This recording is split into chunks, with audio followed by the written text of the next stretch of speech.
Not down on the Lakers. And I love the Patrick Beverley acquisition. He is a Hall of Fame pest.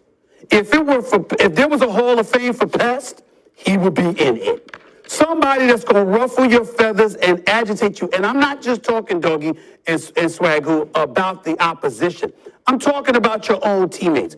Oftentimes, I've joked about this in the past, and I don't mean it in its literal sense when I say goon, and I'm not talking about Patrick Beverley, but I've often said if I was the president of basketball operations for a franchise, one of the first things that I would get is a goon. One of the things that I was most proud of that turned the Knicks around and made them respectable during the Pat Riley years and made them championship contenders. It wasn't just that they had Patrick Ewing. It wasn't just that they had a guy that they pulled off the scrap heap in a John Starks. It was Mason and Oakley who followed Xavier McDaniels. And it was a message. We ain't getting pushed around. We're going to be in your face, and we're going to be professionals at making life incredibly uncomfortable for you. That's how they were able to take Jordan to a 7-game series when they were relatively young in the Pat Riley era, because you could be that kind of team. The NBA has modified the game to such a degree where that's more difficult to pull off these days. But if anybody knows how to do it, it's Patrick Beverley. So I'm thinking about how he's idolized LeBron James all of these years, but it didn't stop him from competing against LeBron James and others when he went up against them. I'm thinking about how he and Russell Westbrook couldn't stand one another, and they talked about each other when they went against each other. Patrick Beverley was in Minnesota. He was one of the dudes screaming, he with us, when he was going against Russell Westbrook, and Russell Westbrook had the ball in his hands. He obviously hurt Russell Westbrook's knee, albeit unintentionally years ago, and Russell Westbrook didn't take kindly to that. So they've had those kind of battles. The difference is this. We're going to find out about Russell Westbrook. I'm not talking about his talent, because believe it or not, I still believe in Russell Westbrook's talent. I just think that he's not a good shooter. But his athleticism, his competitive fervor, all of those things. I'm not throwing no shade. I'm not doubting Russell Westbrook one bit. The question is going to be, are you willing to deal with a cat that's wearing the same uniform as you, that's going to be in your you-know-what, if you try to fade mentally, or you try to act like you want to be so stubborn that you don't want to listen to nobody? Patrick Beverley is going to be one of the instigators going to try and change all of that.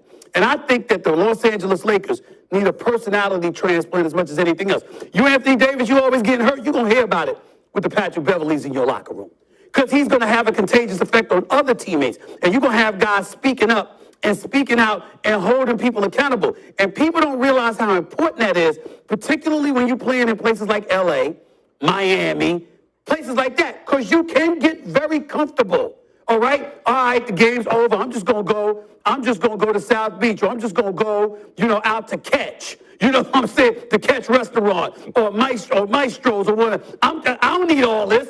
You cool with it? No, you're not gonna be cool with that with a guy like Patrick Beverley. So I like the acquisition of him, Toscano Anderson from Golden State, because I think he's going to be an Energizer bunny. Lonnie Walker, the fourth from San Antonio.